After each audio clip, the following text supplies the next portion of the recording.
സിദ്ധാർത്ഥിന്റെ മരണവുമായി ബന്ധപ്പെട്ട് എന്തൊക്കെ നടപടികളാണ് നമ്മൾ സ്വീകരിച്ചിരിക്കുന്നത്?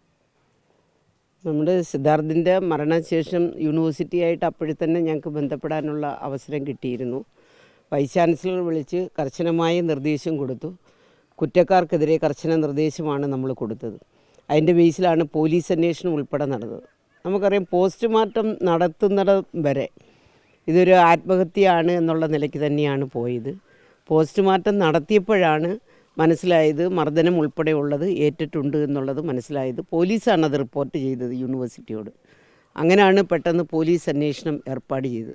നമുക്കറിയാം, അതിനോടൊപ്പം തന്നെ UGCയുടെ ഒരു ആൻറ്റി റാഗിങ് സെല്ല് അവിടെ ഉണ്ടായിരുന്നു. ആ സെല്ലിന് അപേക്ഷ അല്ലെങ്കിൽ റിപ്പോർട്ട് കിട്ടിയതിന് ശേഷമാണ് വളരെ പെട്ടെന്ന് അന്വേഷണം അവർ കൊണ്ടുവരികയും അതിൻ്റെ ബേസിൽ നമ്മുടെ കോളേജിലെ മുഴുവൻ കുട്ടികളെയും, ആ ഹോസ്റ്റലിലെ മുഴുവൻ കുട്ടികളെയും അവരുടെ റിപ്പോർട്ട് എടുത്തു. അവർ ചെയ്ത തെറ്റെന്താണെന്നുള്ളത് മനസ്സിലാക്കി. അങ്ങനെയാണ് 31ഓളം കുട്ടികളെ അവർ തന്നെയാണ് കണ്ടെത്തിയത്. അവർ കണ്ടെത്തി. ആ കണ്ടെത്തിയതിനകത്തു നിന്നാണ് ഇപ്പം എനിക്ക് തോന്നുന്നു 18 പേരെ പോലീസ് അറസ്റ്റ് ചെയ്തിട്ടുണ്ട്. ആ 18 പേരെ നമ്മളിപ്പം 3 വർഷത്തേക്ക് ഡീബാർ ചെയ്തിട്ടുണ്ട്.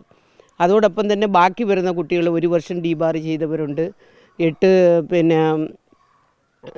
8 കുട്ടികളെ ഹോസ്റ്റലിൽ നിന്ന് തന്നെ മാറ്റിയിട്ടുണ്ട്. അങ്ങനെയൊക്കെയുള്ള പല നടപടികളും എടുത്തത് ആൻറ്റി റാഗിങ് സെല്ല് സ്ക്വാഡാണ് അത് എടുത്തിരിക്കുന്നത്. അതിൻ്റെ ബേസിലാണ് ഇപ്പോഴുള്ള അന്വേഷണം. എന്നാൽ മുഖ്യമന്ത്രി ഇപ്പം നമുക്കറിയാം ഒരു സ്പെഷ്യൽ സ്ക്വാഡിനെ തന്നെ അന്വേഷണത്തിന് വേണ്ടി കൊടുത്തിട്ടുണ്ട്. അതിൻ്റെ അന്വേഷണം ഉൾപ്പെടെ നടക്കുകയാണ്. അപ്പോൾ കുറ്റക്കാർ ആരൊക്കെയാണ് എന്നുള്ളത് തിരിച്ചറിഞ്ഞുകൊണ്ടുള്ള പ്രവർത്തനമാണ് ഇപ്പോൾ അവിടെ നടക്കുന്നത്. ഇതിൻ്റെ ഡീൻ പറയുന്നത് ഡീൻ്റെ പണി സെക്യൂരിറ്റി പണിയല്ല എന്നാണ്. അല്ല, ഡീനാണ് അവിടുത്തെ ഹോസ്റ്റലിൻ്റെ വാർഡൻ. അതുപോലെ തന്നെ അതിൻ്റെ അസിസ്റ്റൻറ്റ് വാർഡനും അവിടെയുണ്ട്, ഒരു ഫിസിക്കൽ എഡ്യൂക്കേഷൻ അധ്യാപകനാണ്. ഈ 2 പേർക്കുമാണ് ഹോസ്റ്റലിൻ്റെ ചുമതല കൊടുത്തിരിക്കുന്നത്. യഥാർത്ഥത്തിൽ ഹോസ്റ്റലിൽ എല്ലാ ദിവസവും പോയി റിപ്പോർട്ട് എടുക്കേണ്ടുന്ന ചുമതലയുള്ളത് ഈ വാർഡനും ഈ അസിസ്റ്റൻറ്റ് വാർഡനുമാണ്. വാർഡൻ എന്ന് പറയുന്നത് ഡീൻ തന്നെ.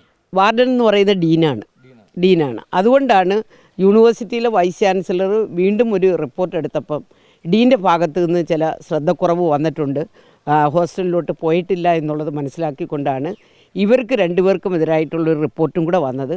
അതിൻ്റെ ബേസിൽ നമ്മൾ പറഞ്ഞു അങ്ങനെ ഉണ്ടെന്നുണ്ടെങ്കിൽ അവർ 2 പേരെയും തൽക്കാലം അന്വേഷണ വിധേയമായി സസ്പെൻഡ് ചെയ്യണമെന്നാണ് ഞാൻ പറഞ്ഞത്. അപ്പോൾ ഇന്നലെ രാവിലെ അതിനുള്ള എല്ലാം റെഡിയാക്കി. ഉച്ചയായപ്പം നമ്മുടെ വൈസ് ചാൻസലർ ഒരു പത്രസമ്മേളനം വിളിച്ചിരുന്നു. ആ പത്രസമ്മേളനത്തിൽ വെച്ച് ഇതൊക്കെ പറയാമെന്നായിരുന്നു വൈസ് ചാൻസലർ പറഞ്ഞു. പക്ഷേ അപ്പോഴത്തേക്ക് നമുക്കറിയാം ഗവർണർ ഒരു തീരുമാനം എടുത്തുകൊണ്ട് വൈസ് ചാൻസലറെ സസ്പെൻഡ് ചെയ്യുന്ന ഒരു നടപടിയാണ് വന്നത്. മാധ്യമങ്ങളിലൂടെയാണ് എനിക്കത് മനസ്സിലാക്കുവാൻ സാധിച്ചത്. ഞങ്ങളറിഞ്ഞില്ല, ഗവൺമെൻറ് അറിഞ്ഞിട്ടില്ല. ആ നിലയ്ക്കാണ് ഗവർണർ കൊടുത്തത്. അത് പക്ഷേ തെറ്റായ നടപടിയാണെന്ന് ഞാൻ അപ്പോഴേ തന്നെ പറഞ്ഞിട്ടുണ്ടായിരുന്നു. കാരണം അവിടെ ഒരു ചാൻസലർ എന്ന നിലയ്ക്ക് ഗവർണർ ഉണ്ടായിരുന്നു, വൈസ് ചാൻസലർ ഉണ്ടായിരുന്നു, അതിനോടൊപ്പം ഒരു മിനിസ്റ്റർ എന്ന നിലയ്ക്ക് ഞാനും ഈ കേരളത്തിൽ ഈ വകുപ്പ് കൈകാര്യം ചെയ്യുന്ന ഒരാൾ തന്നെ ആയിരുന്നു. പക്ഷേ ഒരു വാക്ക് നമ്മളോട് ചോദിക്കാതാണ് അത് ചെയ്തത്.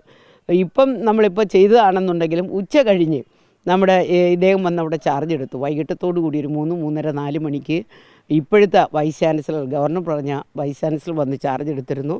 എന്നെ വിളിച്ചിരുന്നപ്പോഴാണ് ഞാനിത് പറഞ്ഞത്. ഇതുപോലൊരു റിപ്പോർട്ട് കിട്ടിയിട്ടുണ്ടായിരുന്നു, ആ റിപ്പോർട്ട് നിങ്ങൾ പരിശോധിക്കണം, അതിനകത്ത് ഈ 2 പേരെക്കുറിച്ച് പറയുന്നുണ്ട്, അങ്ങനെയാണെന്നുണ്ടെങ്കിൽ അവരെ കൂടെ അന്വേഷണ വിധേയമായി സസ്പെൻഡ് ചെയ്യണം. ഞാനത് പറയാൻ കാരണം ആവർത്തിച്ച് സിദ്ധാർത്ഥൻ്റെ അമ്മയും അച്ഛനും ഈ ഡീനാണ് ഇത് ഞങ്ങളെ അറിയിക്കാതെ പോയത്, എൻ്റെ മകൻ മരിച്ചിട്ട് ഒരു വിവരവും ഡീൻ തന്നില്ല എന്നുള്ള തരത്തിലേക്കൊക്കെ വന്നു.